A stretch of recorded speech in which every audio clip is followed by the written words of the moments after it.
Bismillahirrahmanirrahim. Assalamualaikum warahmatullahi wabarakatuh.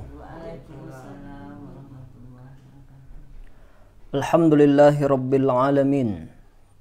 Wassalatu wassalamu ala ashrafil anbiya'i wal mursalin wa ala alihi wa ashabihi wa man kana awla bihi wa sallim taslima. Allahumma inna nas'aluka ilman nafi'a. Ya Allah, pada kesempatan ini kami memohon kepadamu, karuniakanlah kepada kami ilmu yang bermanfaat, wa rizqan thayyiba, rezeki yang kami cari jadikanlah rezeki yang halal lagi baik, wa amalan mutaqabbala, dan segala amal jadikanlah amal yang kau terima di sisimu. Amin amin ya rabbal alamin. Para penonton, para pendengar dimanapun berada, Allah subhanahu wa ta'ala di dalam surat Ali Imran ayat 159 berfirman kepada kita, A'udzubillahi minasyaitonir rajim. Fabima rahmatim minallahi linta lahum walau kunta faddan ghalidhal qalbi lam faddu min hawlik fa'fu anhum wastaghfir lahum wasyawirhum fil amr. Allah sampaikan di dalam firman Ali Imran 159, kata Allah, maka disebabkan rahmat dari Allah lah kamu berlaku lemah lembut terhadap mereka. Sekiranya kamu bersikap keras lagi berhati kasar, tentulah mereka menjauhkan diri dari sekelilingmu. Karena itu, maafkanlah mereka, mohonkanlah ampunan bagi mereka, dan bermusyawarahlah dengan mereka di dalam sebuah urusan. Di dalam ayat yang lain, yaitu surah Al-Maidah ayat 13, Allah subhanahu wa ta'ala juga berfirman, fa'fu anhum wasfah, maka berilah maaf mereka dan biarkanlah mereka, innallaha yuhibbul muhsinin, sesungguhnya Allah mencintai orang-orang yang berbuat baik. Begitu pula yang terdapat di dalam surat Ali Imran, ketika Allah subhanahu wa ta'ala menyampaikan, wasari'u ila maghfiratim min rabbikum wa jannatin arduhas samawati wal ard wa iddat lil muttaqin. Dan bersegeralah kamu, kata Allah, menuju ampunan Allah, dan bersegeralah menuju surganya, yang surga itu seluas langit dan bumi, dipersiapkan bagi orang-orang yang bertakwa. Kemudian Allah memberikan info tentang ciri orang yang bertakwa. Lanjutan ayatnya Allah sampaikan, alladzina yunfikuna fis sarra'i wad dharra wal kadhiminal ghaidha wal 'afina 'anil nas. Orang-orang yang bertakwa itu, kata Allah, adalah orang-orang yang mensedekahkan hartanya, baik dalam keadaan lapang ataupun dalam keadaan sempit. Wal kadhiminal ghaidha, dia menahan amarahnya. Orang berbuat buruk kepada dia, membuat dia marah, tapi dia tahan amarahnya.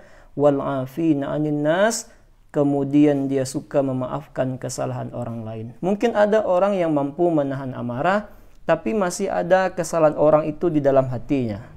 Dia marah tapi belum bisa memaafkan. Tapi Allah sambung, wal 'afina 'anil nas, orang bertakwa itu juga orang yang suka memaafkan kesalahan orang lain. Maka inilah di antara sifat Nabi kita Muhammad sallallahu alaihi wasallam, adalah orang yang pemaaf kepada orang lain. Bagaimanakah sisi di mana Rasulullah adalah seorang yang pemaaf? Sungguh banyak cerita dan kisah tentang ini. Di antara kisah bagaimana pemaafnya Nabi sallallahu alaihi wasallam terjadi pada tahun 6 Hijriah. Jadi berarti ketika sudah 6 tahun Nabi di kota Madinah, Nabi ingin bagaimana Islam ini berkembang. Di antara yang dilakukan oleh Nabi adalah menulis surat kepada raja-raja, mengajak mereka untuk masuk ke dalam Islam. Dan di antara raja yang menjadi tujuan oleh Nabi dikirimkan surat, seorang yang bernama Sumamah. Sumamah ini adalah raja dari Yamamah. Di negeri Yamamah ada seorang raja yang bernama Sumamah. Nah, ketika Sumamah ini mendapatkan surat dari Nabi, betapa berangnya Sumamah ini. Jadi Sumamah ini merasa dilecehkan oleh Nabi. Bagaimana mungkin berani-beraninya dia mengirimkan surat seperti ini. Tidak tanggung-tanggung Sumamah dengan congkaknya kemudian membunuh utusan Nabi SAW. Ketika Nabi SAW tahu utusannya dibunuh di negeri Yamamah, maka Nabi kemudian menyampaikan kepada para sahabat bahwa harus dicari Sumamah ini.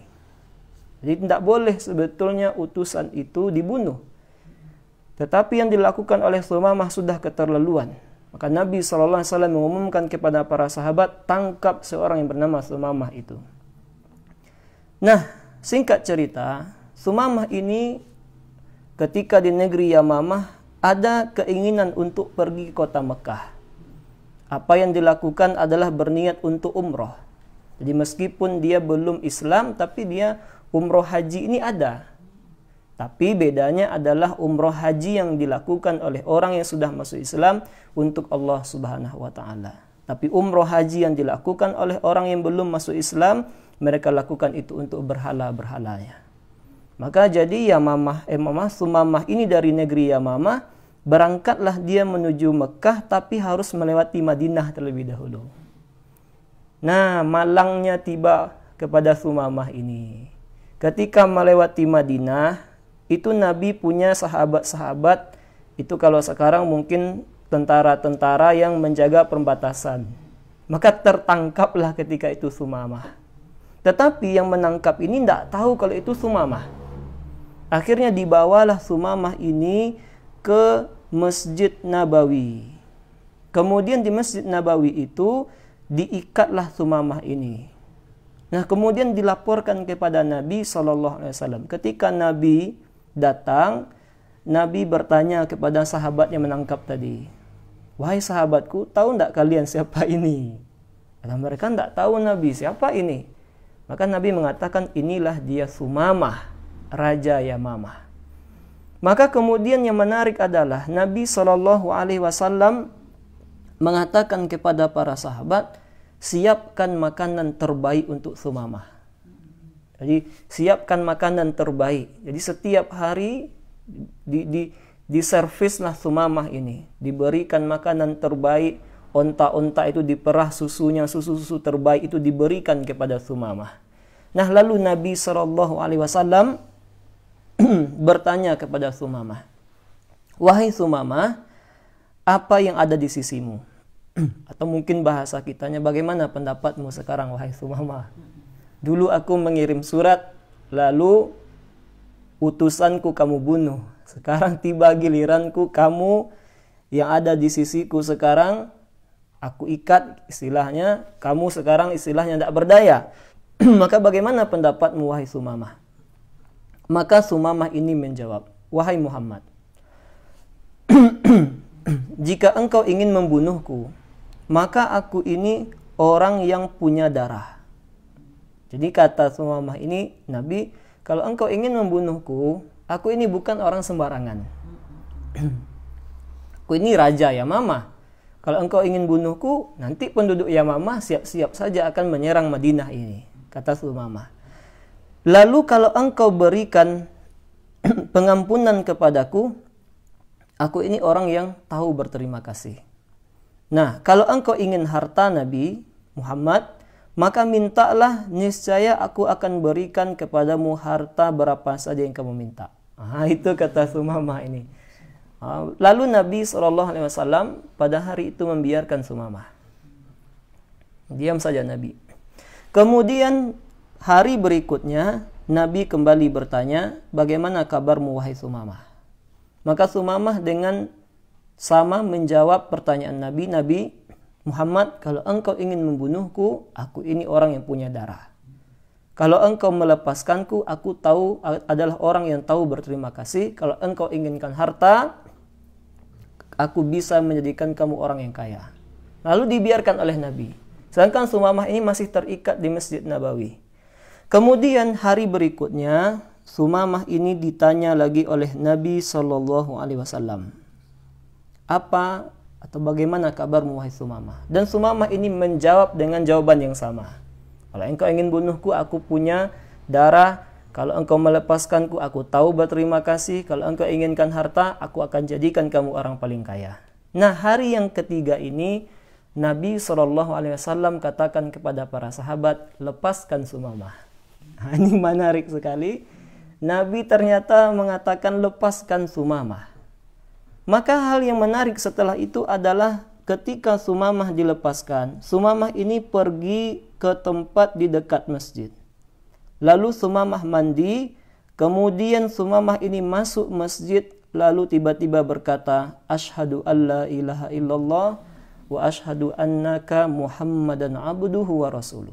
Aku bersaksi bahwa tiada ilah yang berhak diibadahi kecuali Allah, dan aku bersaksi bahwa engkau adalah hamba dan utusan Allah. Ternyata dengan luar biasanya Sumamah ini masuk ke dalam Islam. Mengapa ini bisa terjadi? Banyak di antaranya. Di antara yang menjadikan Sumamah ini masuk ke dalam Islam adalah sisi pemaaf Nabi SAW. Sebetulnya Rasulullah bisa saja membalaskan dendam karena sahabatnya, utusannya telah dibunuh oleh Yamamah ini, tapi Nabi SAW punya pikiran yang lain. Sumamah ini adalah seorang raja. Seandainya dia masuk ke dalam Islam, maka penduduknya akan mudah pula nanti masuk ke dalam Islam. Itulah yang dilihat oleh Nabi. Maka Nabi SAW memaafkan Sumamah ini. Tapi yang menarik pula dari sisi memaafkan Nabi adalah sebuah konsep di dalam dakwah, ternyata amalan itu lebih berdampak daripada kata-kata. Karena Sumamah ini diikat di Masjid Nabawi. Berarti Sumamah ini melihat bagaimana Nabi di masjid. Bagaimana melihat para sahabat diikatnya, tentu Sumamah ini melihat bagaimana sahabat hidup bersama Nabi. Nah, akhlak Nabi yang dilihat oleh Sumamah ini jauh lebih berbekas daripada mungkin pertanyaan Nabi SAW. Nah, ini konsep di dalam dakwah bahwa sebetulnya action itu jauh lebih penting.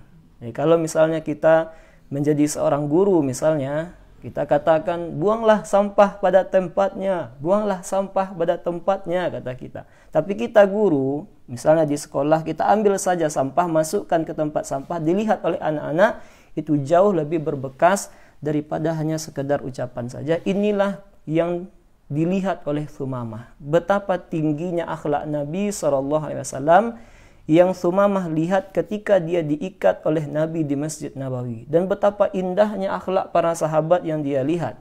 Nah, itulah yang membuat bekas di dalam hati Sumamah sehingga Sumamah ini masuk ke dalam Islam. Nah, menarik setelah ini adalah Sumamah kemudian mengatakan kepada Nabi, wahai Rasul, sesungguhnya kedatangan saya menuju Madinah ini tidak kepada Madinah ini, tetapi sampainya saya di Madinah ini sebetulnya adalah sebelum tertangkap, saya ingin melakukan umroh.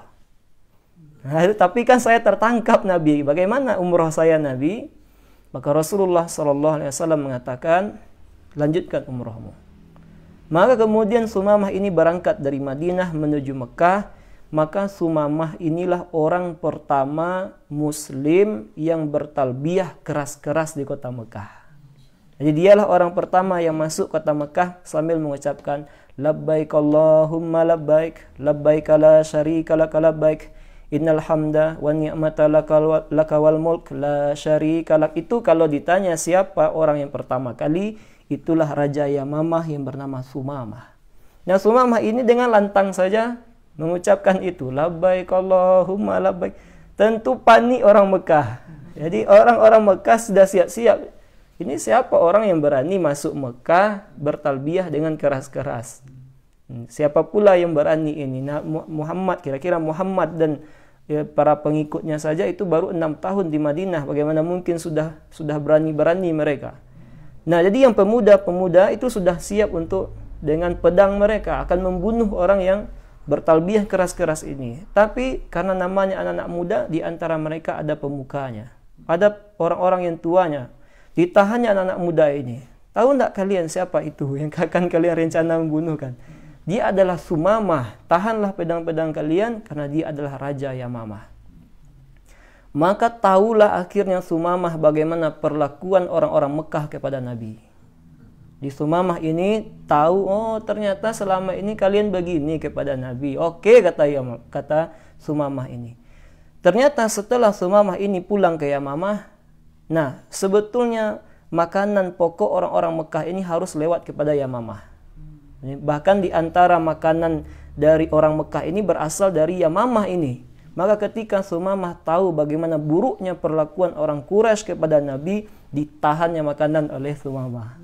Jadi embargo dilakukan oleh Sumamah kepada penduduk Quraisy. Nah, rasakanlah oleh kalian. Berani-beraninya kalian melakukan itu kepada Muhammad, kepada Rasul kita. Maka ternyata setelah ada embargo dari Sumamah ini, merasa takutlah orang-orang Mekah. Merasa khawatirlah mereka. Mengapa? Karena semuanya menjadi mahal. Jadi kalau sudah ada tertahan makanan ini, berarti yang sedikit di kota Mekah sudah sulit untuk mendapatkannya. Dia kalau semakin sulit, semakin mahal dia. Sama seperti mungkin zaman corona ini, di awal-awal corona dulu susah mencari masker. Nah, masker ini tiba-tiba mahal saja, karena memang susah, begitulah kira-kira. Jadi ketika makanan sudah susah di kota Mekah, makanan itu melambung harganya. Jadi sudah susah mereka, anak-anak mereka mulai kelaparan. Apa yang dilakukan oleh orang-orang Quraisy ini? Menulis surat kepada Nabi. Jadi dia tulis surat kepada Nabi, menyampaikan, wahai Muhammad, kami tahu engkau ini adalah orang yang baik. Engkau ini adalah orang yang penyambung silaturahim. Kami ini karib kerabat di kota Mekah. Orang-orang Quraisy sudah mengalami paceklik seperti ini. Sudah lapar seperti ini akibat yang dilakukan oleh Sumamah, Raja Yamamah. Tolonglah kami, kata orang-orang Quraisy. Maka Nabi kemudian menulis surat kepada Sumamah, mengatakan kepada Sumamah, hentikan embargo yang kau lakukan. Lihat bagaimana pemaafnya Nabi Sallallahu Alaihi Wasallam, bahwa Rasulullah itu sangat-sangat pemaaf orangnya. Kalau Nabi mau, Nabi bisa lakukan. Mengapa?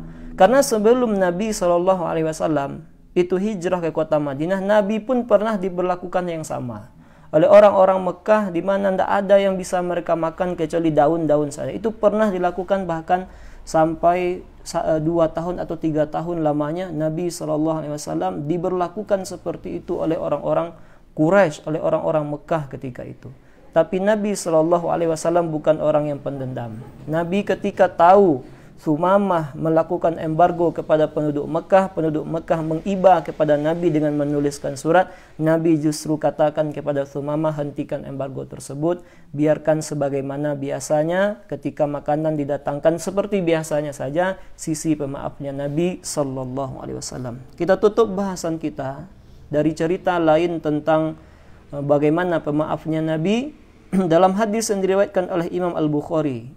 Sahabat Jabir pernah berkisah, kami itu pernah tertidur. Jadi itu pernah Nabi Shallallahu Alaihi Wasallam itu akan berperang bersama para sahabat. Nah, setelah berperang ini mereka pulang, lalu di perjalanan itu ada pohon-pohon. Jadi namanya kalau sudah istirahat, ada yang di pohon ini istirahatnya, ada yang di pohon ini istirahatnya, ada di pohon ini istirahatnya. Jadi ketika para sahabat dan Nabi tertidur, nah tiba-tiba yang sahabat ini yang tertidur ini, yang banyak ini, Jabir mengatakan tiba-tiba Nabi itu membangunkan kami. Jadi dibangunkan oleh Nabi SAW, lalu dipanggil oleh Nabi, kesini kata Nabi, kesini. Lalu kami pun bergegas menuju Nabi. Ternyata di samping Nabi ada seorang Arab Badui. Itu duduk termenung di samping Nabi. Jadi duduk termenung di samping Nabi. Maka Nabi SAW bersabda kepada kami, menceritakan kepada kami, kok ada orang yang termenung yang duduk di samping Nabi. Kata Rasulullah, ketika aku tidur tadi, orang Arab Badui ini mengambil pedangku. Jadi Nabi tertidur, kemudian orang Arab Badui ini mengambil pedang Nabi. Lalu saat aku tertidur dan terbangun, pedang itu terhunus ada di tangannya. Digitukannya Nabi.